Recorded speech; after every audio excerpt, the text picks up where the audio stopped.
perfect for daily use, offering a refreshing and cooling sensation while helping to brighten and smooth the intimate area. Highly recommended talaga ng Obi itong bago kong gamit na Fem Wash, the Fem Naturals from Lux Organics. It comes in two variants, the Fem Naturals Cool Bliss and the Fem Naturals Pure Bliss. This is the Fem Naturals Cool Bliss for whitening, cleanse and protect, and formulated for daily use. And this is the Fem Naturals Pure Bliss. Antibacterial feminine wash, cleanse and protect, and formulated naman ito for red days. Bakit nga ba highly recommended ito ng mga Obi?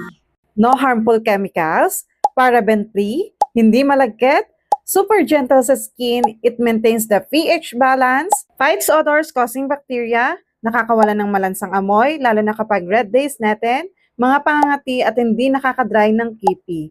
Safe and perfect for normal to sensitive skin. At isa pa sa nagustuhan ko dito, may cooling effect at mabango sa kipi. O alam nyo na.